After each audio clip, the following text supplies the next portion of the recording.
बालक का जन्म कौन से पाए से हुआ है?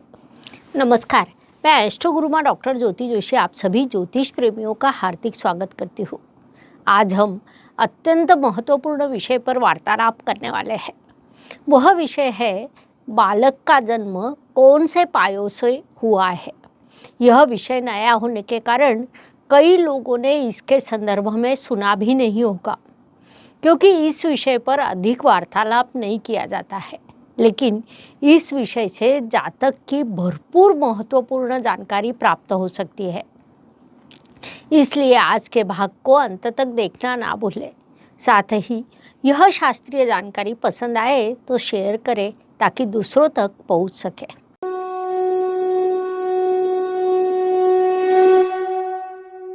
ज्योतिष अध्ययनकर्ता के रूप में जब हम किसी भी कुंडली का अध्ययन करते हैं तो वह विभिन्न पद्धतियों से हमसे बात करती है। ज्योतिष विशेषज्ञों ने कई प्रकार संशोधित किए हैं, जिससे कुंडली सामने आते ही कई चीज़ें स्पष्ट हो जाती है। उसमें से भी अत्यंत महत्वपूर्ण विषय है कि बालक का जन्म कौन से पाया में हुआ है।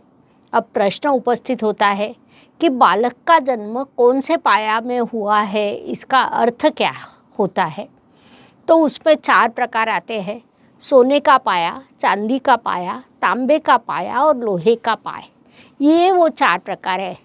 हम केवल इस विषय का भी अध्ययन करते हैं तो उससे हमें बालक के संदर्भ में बड़ी जानकारी प्राप्त हो सकती है। सबसे पहले सोने का पाया क्या है, इस विषय को हम समझ लेते हैं। हमारे समाज में सोने की बड़ी प्रतिष्ठा है।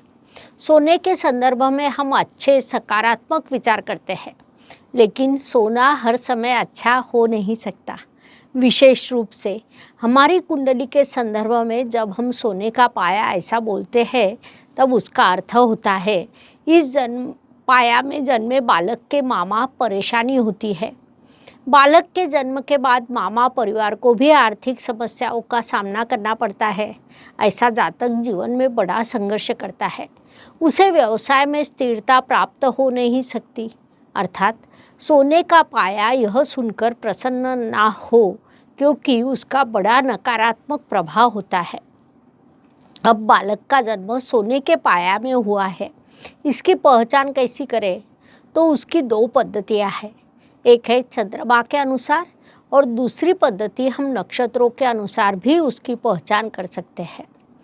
चंद्रमा के अनुसार विचार करें तो मूल कुंडली में यदि चंद्रमा षष्ठ, प्रथम, षष्ठ और एकादश इन तीनों स्थानों में से किसी भी स्थान में हो तो उस बालक का जन्म सोने के पाया में होता है, जो परेशानी कारक माना जाता है। लेकिन एक बात तय है कि ये लोग संघर्ष करने के बाद अंत में अवश्य सफल होते हैं। जब हम नक्षत्रों के अनुसार विचार करते हैं तो रेवती, अश्विनी, भरणी, कृत्तिका, रोहिणी, मृग इन 6 में से किसी भी नक्षत्र में बालक का जन्म हुआ है तो वह सोने के पाया में हुआ है, ऐसा कहा जाता है।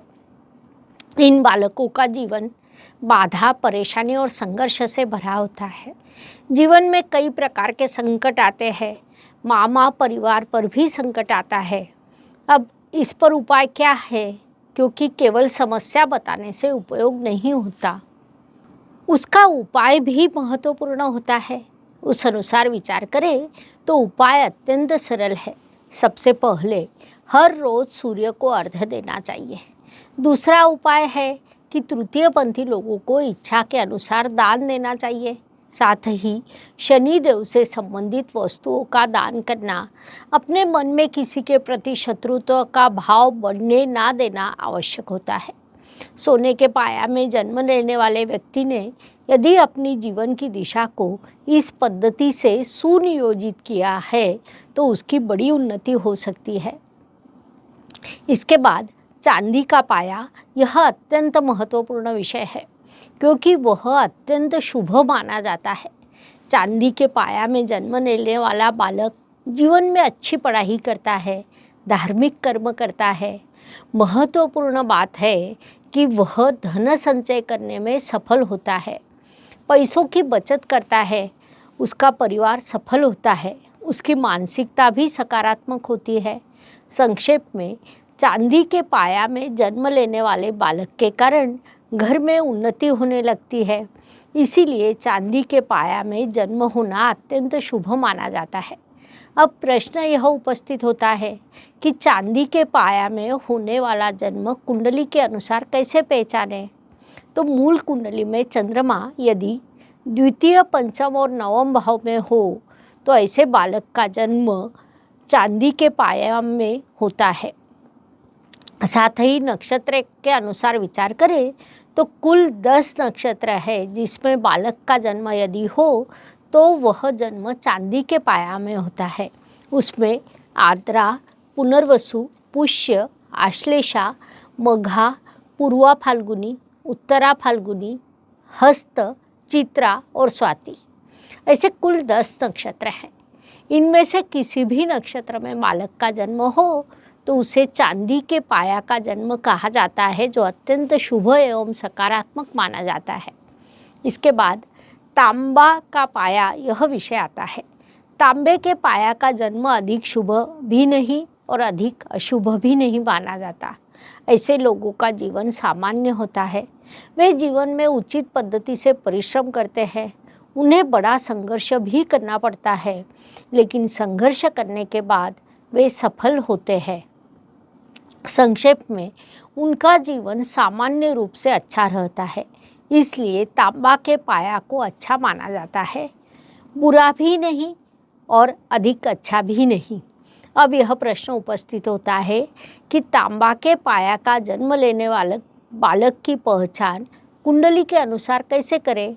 तो मूल कुंडली में चंद्रमा यदि तृतीय, सप्तम या दशम इन तीनों स्थानों में किसी भी स्थान में हो तो ऐसे बालक का जन्म तांबा के पाया में होता है। नक्षत्र के अनुसार विचार करें तो पूर्वाषाढ़ा, उत्तराषाढ़ा, श्रवण, धनिष्ठा, शतभिषा, पूर्वा भाद्रपदा और उत्तरा भाद्रपदा, ऐसे कुल 7 नक्षत्रों में जन्म लेने वालों बालकों का जन्म तांबा के पायों में होता है। रोज के जीवन में हम देखते हैं कुछ लोग जीवन भर संघर्ष करते हैं। उनका पूरा जीवन बाधा, परेशानी और संघर्ष से भरा होता है। उनके जन्म के बाद घर का वातावरण बदल जाता है। कई बार तो माता पिता में मतभेद होने लगते हैं।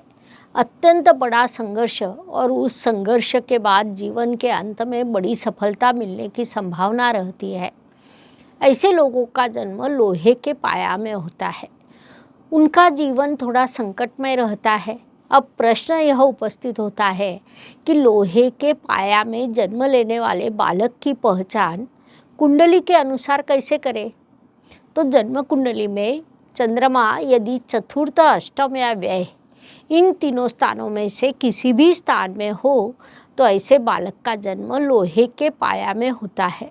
साथ ही नक्षत्रों के अनुसार विचार करें तो उसमें केवल 4 नक्षत्र आते हैं, विशाखा, अनुराधा, ज्येष्ठा और मूल। इन 4 नक्षत्रों में जन्म लेने वाला बालक लोहे के पाया में जन्म लेता है। उनके जीवन में बड़ा संघर्ष रहता है, लेकिन कभी कभी जैसा हमें पता है इन्हीं नक्षत्र के लोग जीवन में बड़ी सफलता प्राप्त करते हैं। इसलिए हम इस पाया को पूर्ण रूप से अशुभ कह नहीं सकते। अब अगला विषय है, हर पाया के अनुसार आप कुछ उपाय भी कर सकते हैं।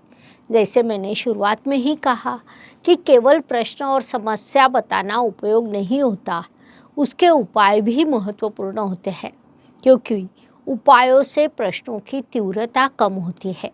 जैसे सोने के पाया पर जन्म हुआ हो तो सूर्य को अर्घ्य देना सबसे अच्छा उपाय माना जाता है। चांदी के पाया पर जन्म होना शुभ होता है। फिर भी ऐसे लोगों ने माता पिता, दादा दादी इन सभी का उचित सम्मान करना चाहिए। उनके लिए कभी भी अनुचित भाषा का प्रयोग ना करें। ऐसा करने से उनका जीवन अच्छा रहता है। इसके बाद तांबा के पाया पर जिनका जन्म हुआ है उन्होंने अपनी भाई से, पत्नी से उचित व्यवहार करना चाहिए। उनको बुरा लगे ऐसा कोई भी कार्य आप ना करें। लोहे के पाया पर जन्म हुआ हो तो कुछ उपाय करना आपके लिए अत्यंत आवश्यक रहता है। उसमें हर शनिवार को शनि मंदिर में जाना, चतुर्थ श्रेणी के कर्मचारियों की मदद करना, किसी का भी अपमान ना करना, सभी को उचित सम्मान देना, यह चीज़ें यदि आप करते हैं तो आपके जीवन में सकारात्मकता निर्माण होती है। साथ ही लोहे के गुणधर्म के अनुसार उससे कुछ बनाना हो तो पहले उसे तपाना पड़ता है, वैसे ही आपके जीवन का भी रहता है। आप जीवन में यदि बड़ा परिश्रम करते हैं तो आपके जीवन का सोना बन जाता है, लेकिन सफल होने के लिए उतना परिश्रम करना अत्यंत आवश्यक है। इस प्रकार बालक का जन्म कौन से पाया में हुआ है, इस विषय को समझने के लिए इतनी जानकारी पर्याप्त है। हम यही रुकते हैं। यह विषय अगर पसंद आया हो तो वीडियो को लाइक शेयर करना ना भूलें ताकि दूसरों तक यह जानकारी पहुंच सके। अगले भाग में हम ज्योतिष के नए विषय के साथ पुनश्च अवश्य मिलेंगे। धन्यवाद। शुभम भवतु। जय ज्योतिष।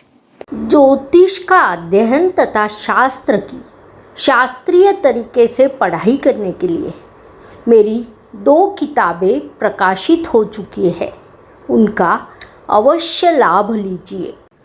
Please like share and subscribe the channel और हाँ, बेल आइकॉन दबाना ना भूलें। धन्यवाद।